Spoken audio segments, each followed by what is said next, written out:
merci d'être venus si nombreux. Je vais être rapide là, parce qu'il y a des personnes qui ont beaucoup plus de choses à dire que moi. On vous fait rentrer aujourd'hui au Miam, c'est vraiment, on vous fait rentrer dans l'intimité de deux collectionneurs, des collectionneurs atypiques, parce qu'aujourd'hui on s'imagine que tous les collectionneurs sont comme M. Pinault ou la collection Vuitton, mais non, il y a des passionnés qui amassent depuis des dizaines d'années des œuvres,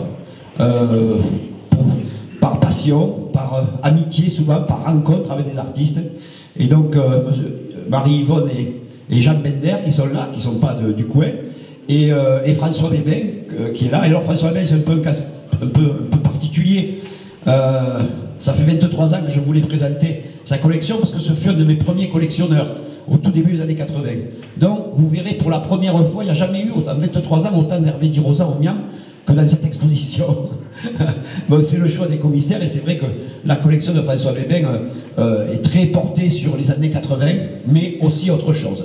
Donc on va passer avec la collection de M. Bender des années 50 et 60, avec des artistes comme Félix Labisse, qui ont été injustement oubliés, vraiment injustement oubliés, et que ces collectionneurs-là ont gardé, ont étudié, ont compilé, puisque M. Bender est l'auteur de beaucoup de livres sur ces artistes, voilà. Et donc, je vais vous donner la parole. Alors tout ça, il a bien fallu l'organiser, parce que ces deux-là, ce sont des organisateurs, des amasseurs, des collectionneurs sans limite. Donc, Norbert Dufort et François Dansbaum ont fait le commissariat, ont fait le choix, ont donné une direction. C'est notre direction, c'est celle que le Miam a choisie. C'est vrai qu'ils auraient pu faire 10 expositions différentes chacun, facilement, mais là c'est la nôtre. Et donc on est fiers de vous les présenter, de vous faire rentrer dans l'intimité de collectionneurs d'art contemporain.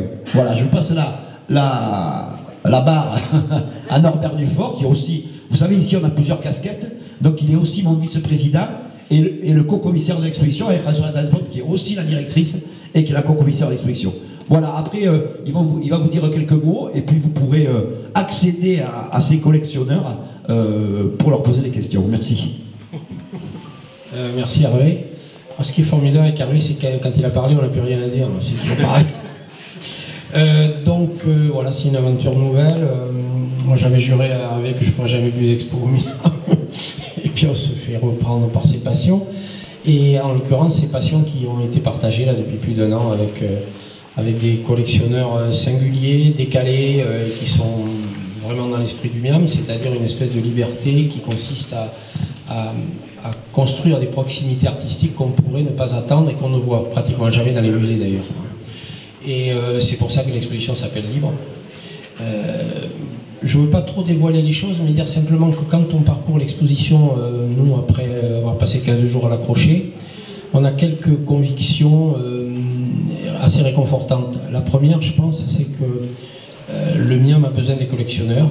Hervé a écrit il y a très longtemps, il n'y a pas d'art modeste, il n'y a que des collectionneurs modestes, que des collections modestes. Là, on en a une vraie démonstration. D'ailleurs, ça fait très longtemps qu'Hervé pense à associer des collectionneurs, comme il a su associer des artistes à son projet du Miam. Et la deuxième conviction, c'est qu'en fait, au-delà des courants dominants de l'art du XXe siècle, l'art figuratif a toujours existé. Alors, il a été parfois en résistance, il a été parfois plus en première ligne, mais quand on prend la collection effectivement de Marie-Yvonne et Jean Bender, on part quasiment des années 30, il y a un tableau de 31 je pense, ou de 30 même, et on va jusqu'aux années 70. Et à côté de ça, ils affichent une vraie passion pour l'art contemporain, et la collection de François Bébin prend le relais, et donc on a là un parcours sur tout le XXe siècle, où on a une démonstration magistrale de la force de la peinture figurative. Voilà, alors après, évidemment, il y a d'autres secrets derrière ces collections. Il y a des passions pour l'au-delà, il y a des passions pour l'exotisme, il y a des passions pour l'Afrique, il y a des passions pour le Brésil, il y a des passions pour la magie noire, il y a des passions pour le bord de mer, il y a des passions qui font que l'art s'inscrit dans un contexte qui n'est pas que l'art, qui est une vie qui n'est pas finie et qui continue. Quand on parle avec ces collectionneurs, on se rend compte que ces collections ne sont pas terminées. Et c'est peut-être ça la vraie leçon. Mais voilà. N'oublie pas de dire que dedans il assiste beaucoup. Oui, c'est exact. Oui, tout à fait, bien sûr, évidemment. Et en particulier, il nous a beaucoup aidé à monter l'exposition. Moi, je voulais juste dire un petit mot pour compléter tout ça. C'est qu'on va vous allez voir deux collections formidables et incroyables. Et aussi, je pense que vous allez réfléchir en voyant tout ça au processus de la collection, c'est-à-dire comment le collectionneur construit sa collection. Là, c'est beaucoup au fil des rencontres artistiques, mais ça va beaucoup plus loin que ce qu'on donne à voir. Voilà, et puis je voulais vous remercier d'abord les 4 collectionneurs de s'être prêtés à ce jeu qui est délicat pour eux, un peu angoissant au moment du transport. Quand on a enlevé les œuvres de chez les collectionneurs, on sentait que leur cœur battait fort et que c'était pas un jeu facile. Remercier toute l'équipe du MIAM et vous remercier de votre présence aussi nombreuse et de votre intérêt toujours renouvelé pour le MIAM. Voilà, bonne visite. On peut faire une photo de groupe, s'il vous plaît.